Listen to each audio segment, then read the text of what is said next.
Hey guys, welcome to another video on this channel. Sculk Horde is a mod that unleashes the ultimate endgame challenge by introducing an ancient Sculk Horde that will assimilate all life forms. This intelligent horde will grow more and more powerful, slowly taking over your whole world as you try to contain it and eventually defeat it. Let's dive in. As you are starting a Minecraft world, everything will seem normal and you don't have to be afraid of any Sculk monsters yet. However, at the center of your world, exactly in the coordinates 000, there's a mysterious and heavily fortified tomb, which was built to contain a great danger. So you can find the structure by using a compass or just pressing F3.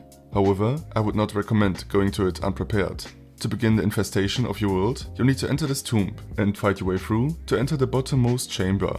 In this chamber, Sculk sensors will trigger an ancient Sculk node.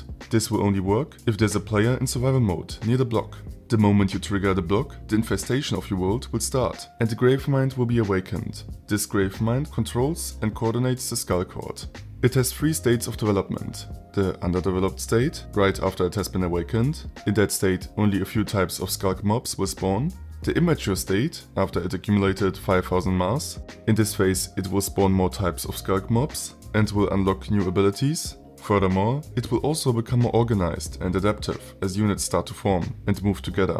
And the Mature Stage, after accumulating 20,000 mass. The main goal of the Sculk Horde is to grow its mass. Sculk mass is used by the Sculk Horde to create units, so Sculk monsters. It is generated in 2 ways. First of all by beehives, so bees producing Sculk mass, and by normal mobs that get infected, because as the infection ends, they will drop a block of Sculk mass. This Sculk mass block contains 3 times the infected mob's maximum health, gives some of the mass to the horde directly, spreads infestation around it, and spawns Sculk mobs periodically until it runs out of mass. When you kill Sculk mobs, mass gets permanently removed from the horde. If a Sculk mob despawns, the mass is returned to the horde. To check the current mass of the Sculk Horde, use /Sculk Horde status. Immediately after the activation of the ancient Sculk node, it enters the Underdeveloped Stage. As you walk back to the surface, you will realize that the whole tomb is quickly getting infected. And when you reach the surface, it won't take long until you see the first infestation in your world. The Sculk will take over normal Minecraft blocks, like sand, stone or snow, and turn them into infested versions of these blocks, or into infested sturdy mass. On these blocks, new types of plants will grow, like Sculk grass, Sculk shrooms, and Sculk shroom cultures, as well as Sculk spikes. These plants are pretty useless, but the Sculk spikes will inflict you with the burrowed effect as you step on them. The first thing you will notice are the Sculk spore sewers, which will appear. These non-moving mobs spread infection to blocks and mobs around them. They also give you the burrowed and lure effect. When the burrowed effect ends, a mite will spawn, and a block of Sculk mass will appear that will spread infection to blocks around it. If you are below 50% health, the mite that spawns will burrow into you again, so the effect is repeated. The lure effect will allow the hive mind of the Sculk Infestation, also known as Gravemind, to track you from long distances, so you are exposed to Sculk Raids. You will also notice Sculk Summoners, which summon Sculk Horde monsters. These blocks are triggered by Sculk sensors, which recognize sound vibrations and have a cooldown. Sculk Summoners, Sculk Mass blocks and Sculk Raids are the only way to spawn Sculk mobs, except for Sculk Phantoms, which can spawn naturally after the Sculk Horde has been activated. During the Underdeveloped Stage, a range of Sculk mobs can spawn. The Sculk Mite, which I already explained before, the Sculk Mite Aggressor, which is also really small, so easily overlooked. The mob protects the Sculk Mites, deals melee damage and can be really annoying, although it isn't really strong alone.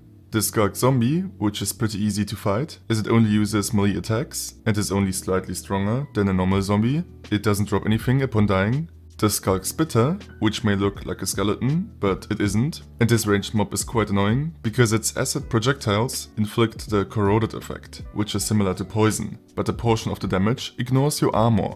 Besides that, it isn't really strong. The acidic mass shot by the Spitter has a chance to drop as an item when hitting a block, and can then be thrown by the player.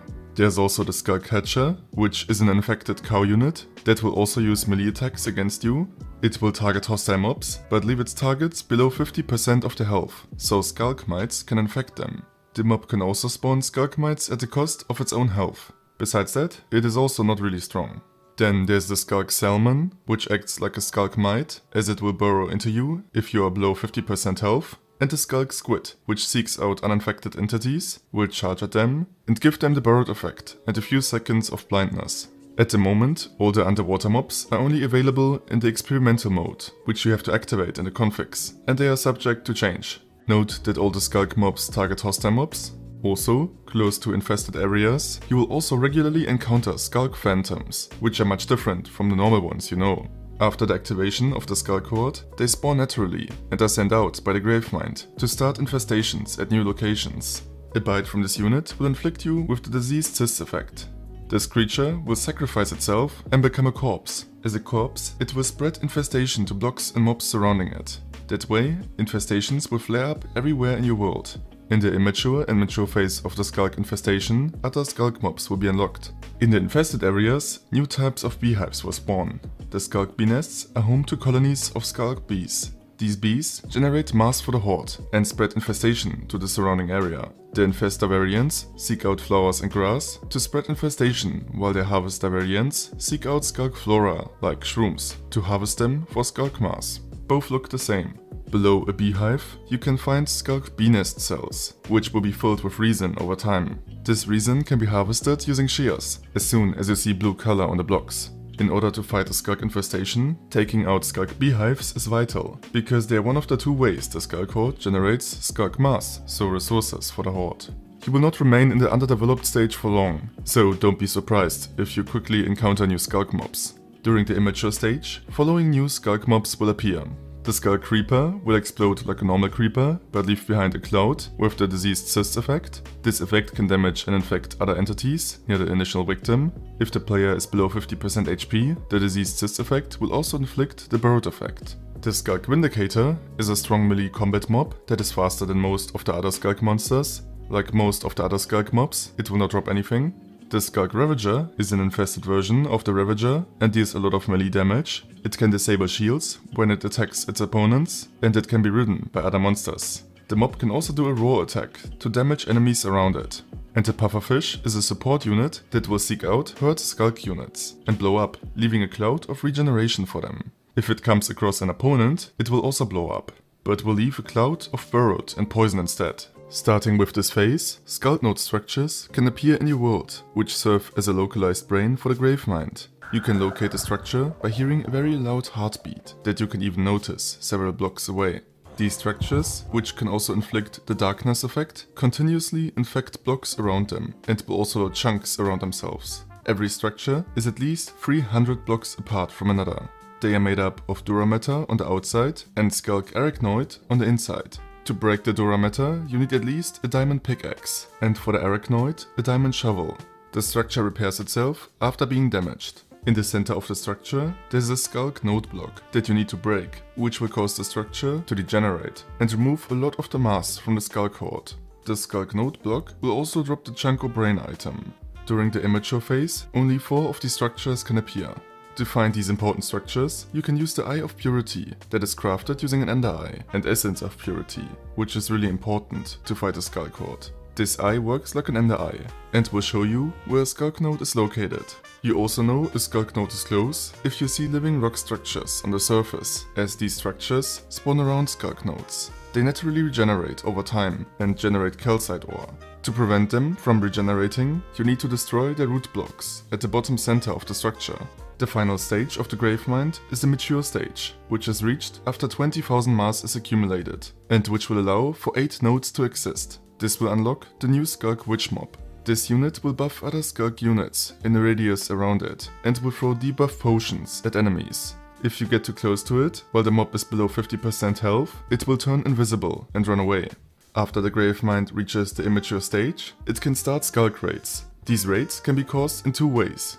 If a Sculk mob dies, its position is saved and the Gravemind will investigate it. If there are points of interest in the vicinity, like a player base, structure or village, a raid will commence. This raid has a cooldown and the same location will not be raided again for a long time. The other way it can be caused is if you get a lure effect, as all the positions you visited will be investigated as possible raid locations. A Sculk Enderman boss will be sent to the locations to investigate, and if it is not killed in a time span of 8 minutes, the raid will start, except if the Enderman deems the raid not suitable.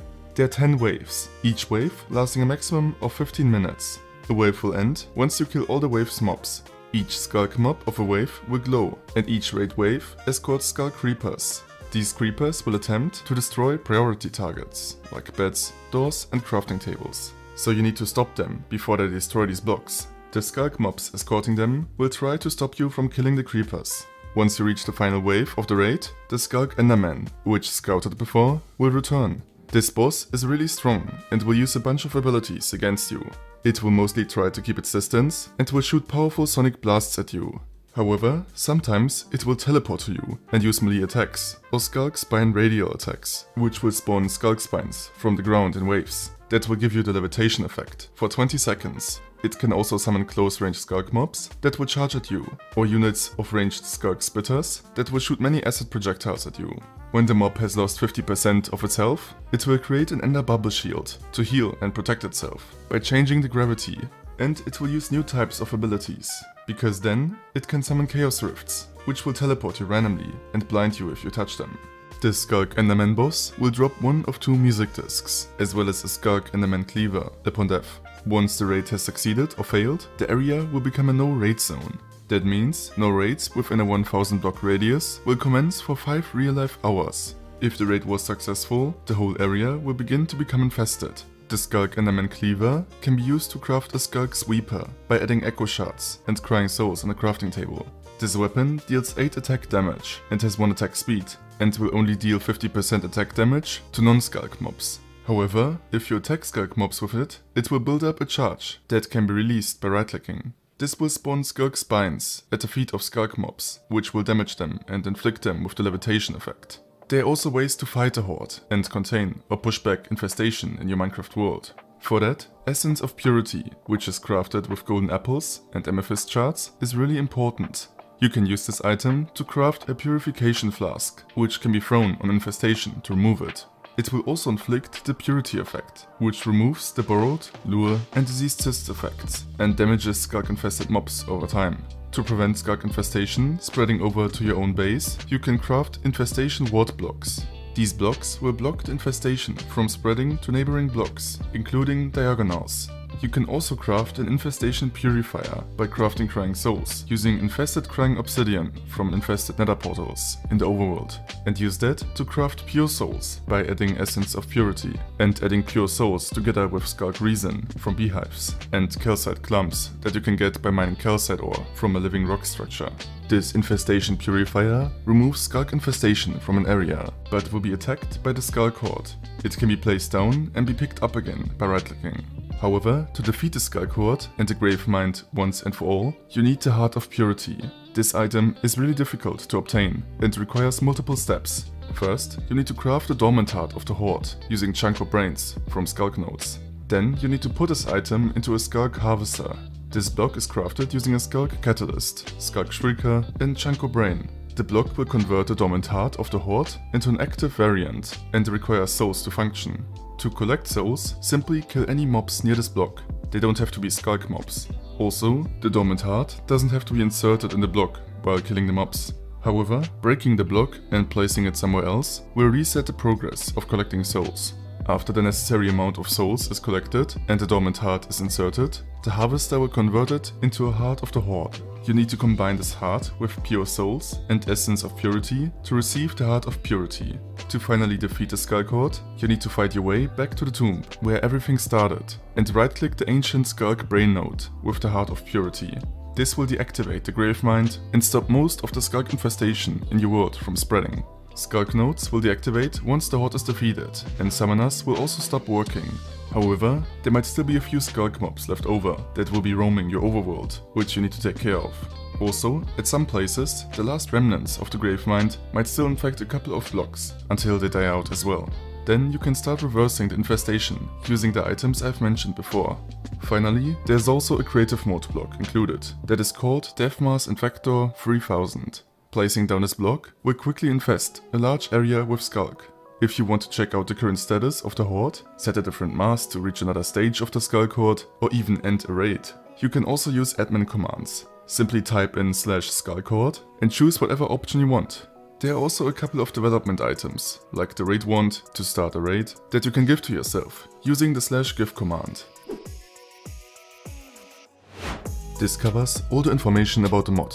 Note that this mod is still in development and being updated regularly. All the underwater mobs are currently only available if you activate the experimental features in the configs, but they might be introduced to the normal content in the future. Besides that, I think it is a pretty cool mod, because it adds infection and invasion content to Minecraft, using the existing Sculk theme, making it feel like it really fits into Minecraft. Anyways, thanks for watching. If you don't want to miss any further reviews, don't forget to subscribe, and I'll see you next time.